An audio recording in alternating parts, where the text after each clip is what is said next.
మహాగణపతిం మనసా స్మరామి మహాగణపతిం మనసా స్మరామి. TR creations family అందరికీ నా హృదయపూర్వక ధన్యవాదాలు. అలాగే ఈ 28వ తారీఖు నుంచి ఇక కొత్త సంవత్సరంలోకి అడుగు పెట్టబోతూ ఉన్నాం, జనవరి 3వ తారీఖు వరకు కూడా. సో ఈ వారం రోజులకి ద్వాదశ రాశుల వారికి సంబంధించి రాశి ఫలాలు ఏ విధంగా ఉండబోతున్నాయి అనేది చూద్దాం.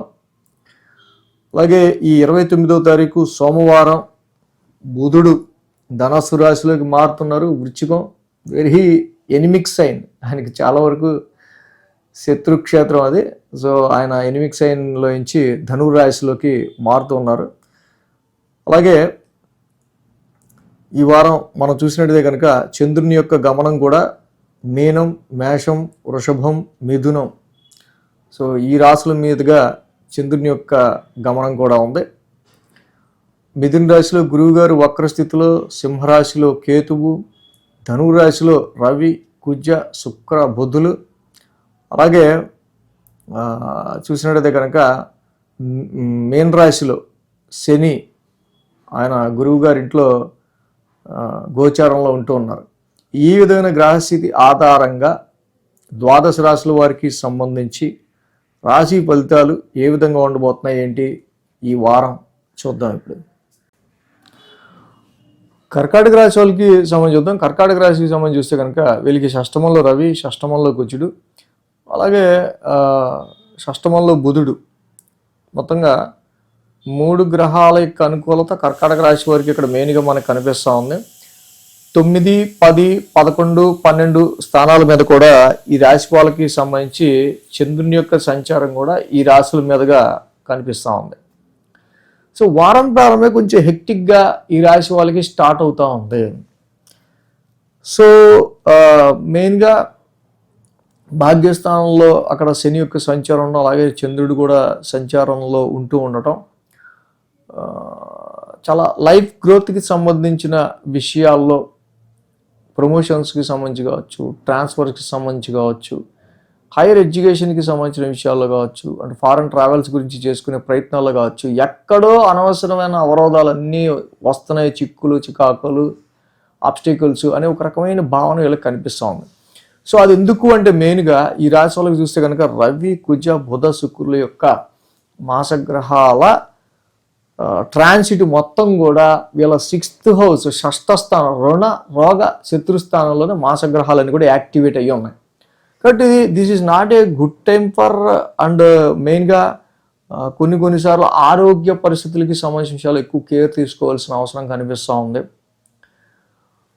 మీరు ఎంత వద్దనుకున్నా కొన్నిసార్లు అబ్బా ఆ నెల అయిన చికాకు, ఆ నెల అయిన గొడవ, ఆ నెల వచ్చిన లిటిగేషను అంటూ ఉంటారు చూసారా. సో అలాంటి దానిలో ఇది ఒకటి అనుకోండి. సో కాబట్టి మనం కొన్నిసార్లు ఎంత కాన్ఫ్లిక్ట్స్, వివాదాలకి దూరంగా ఉందాం అనుకున్నా కూడా అయ్యో వచ్చి మన మీద పడుతూ ఉంటాయి. బట్ 4 గ్రహాలు, మాసగ్రహాలు అన్నీ కూడా 6th హౌస్లో ఉన్నాయి కాబట్టి, సో కాబట్టి ఎక్కువ వివాదాల జోలికి, ఎక్కువ కాన్ఫ్లిక్ట్స్ జోలికి వెళ్లకుండా మీ పని మీరు చేసుకుంటూ వెళ్ళటం, డెఫినెట్గా అనవసరమైన విషయాల్లో మీ సహోద్యోగులతో అయినా సరే చిన్నపాటి డిస్టర్బెన్సెస్, చిన్నపాటి గొడవలు, డిస్ప్యూట్స్ అనేవి కనిపిస్తూ ఉన్నాయి. సో కాబట్టి ఎక్కువగా ఈ రాశి వాళ్ళకి సంబంధించి ఇక్కడ న్యాచురల్గా చంద్రుడి యొక్క ట్రాన్సిట్ మనం చూస్తే దశమస్థానం 10, 11, 12లో కనిపిస్తూ ఉంది. సో అక్కడ దశమాధిపతి అక్కడ 10th లో చంద్రుడి యొక్క సంచారం ఉంటాం. అలాగే ఆ కుజుడు కూడా 6th లోనే ఉన్నారు. మళ్ళీ నెక్స్ట్ లాభస్థానంలో చంద్రుని యొక్క సంచారం, ఆ రాశ్యాధిపతి కూడా 6th లోనే ఉన్నారు. సో ఎటు చూసినా కూడా, ఎటు అడిగి పెట్టినా ఏదో ఒక ప్రాబ్లము, ఆ ప్రాబ్లం రెక్టిఫై చేసుకుని వెళ్ళాలి. ఏదో ఒక ఆబ్స్టాకిల్ని డిఫీట్ చేసుకుని వెళ్ళాలి. సో ఇలా ప్రతి దానిలో కూడా మనకి ఒక రకమైన పొజిషన్ అనేది మనకు కనిపిస్తుంది. But this is a very good time for defeating your enemies.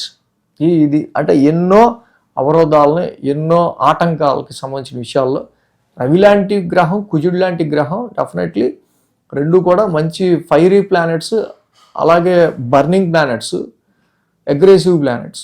But Mars is the generally planet of fighter, but 6th house is house of fightings. కాబట్టి మీకు ఎదురయ్యే ఇబ్బందులు, అది శత్రువుల వల్ల, అపోనెంట్స్ వల్ల, ఆరోగ్య పరిస్థితుల వల్ల ఏదైనా సరే రవి కుజుల యొక్క బుధుడు కూడా యోగిస్తాడు. కోర్టు కేసెస్ కావచ్చు, ఎనీ వివాదపరమైన విషయాల్లో మీరు గట్టిగా దాన్ని ఎదుర్కొని ముందుకు రావడానికి సంబంధించి ఇక్కడ ఉపయోగపడుతుంది. బట్ ఏంటంటే ఆ రకమైన సిచ్యువేషన్ వస్తుంది, దాన్ని ఓవర్కమ్ అవుతారు, అవ్వాల్సిన పరిస్థితులు కూడా కనిపిస్తూ ఉన్నాయి. సో వారంతా నీ శుక్ర శనివారాల్లో చూస్తే కనుక కొంత ఖర్చు, కొంత ఎక్స్పెన్సెస్, మరి ఉన్నప్పుడు ఖర్చులు లేకుండా ఉంటాయా? ఖర్చులు కూడా ఉంటాయి కదా. సో అనవసరమైన తిరుగుడు, కొన్ని ఖర్చులు అనేవి కూడా వారాంతానికి మనకి మెయిన్గా కనిపిస్తూ ఉన్నాయి. సో ఆల్రెడీ చలికాలం కాబట్టి చలికాలం పడని వాళ్ళు ఎవరైతే ఉంటారో, చలికాలం రీత్యా ఎవరికైనా హెల్త్ ఇష్యూస్ వచ్చేవాళ్ళు ఉంటారో వాటికి సంబంధించిన విషయాలు కేర్గా ఉంటాం.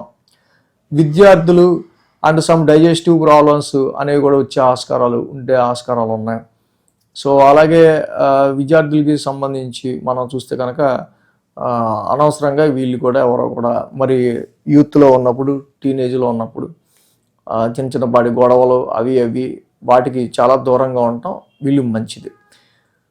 సో ఇక్కడున్న పొజిషన్ ప్రస్తుతం ప్లానటరీ పొజిషన్ ప్రాబ్లం సాల్వింగ్ తప్పించి వ్యాపారంని డెవలప్ చేయడానికి కానీ, మ్యాచెస్ చూడటానికి కానీ, శుభకార్యాలకి సంబంధించిన విషయాలు కానీ అంత అనుకూలంగా లేదు. సో ఏదైనా జనరలైజ్డ్గా ప్రాబ్లం వస్తే దాన్ని డిఫీట్ చేసుకుని ముందుకు వెళ్ళటం, అది ఎవరి ద్వారా అయినా సరే, అలాంటి వాటి మీదే మీ యొక్క కాన్సన్ట్రేషన్ ఎక్కువగా ఉండే ఆస్కారాలు కర్కాటక రాశి వారికి ఎక్కువ కనిపిస్తూ ఉన్నాయి ఈ వారం.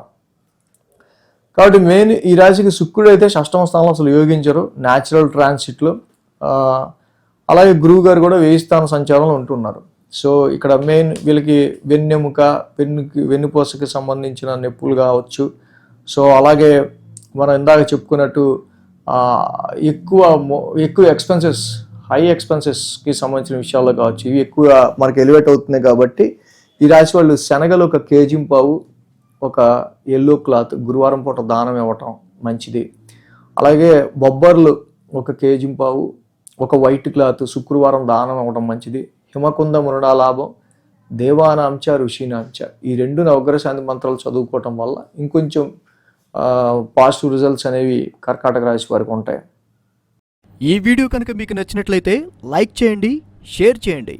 మరిన్ని అప్డేట్స్ కోసం సబ్స్క్రైబ్ చేయడం మాత్రం మర్చిపోకండి.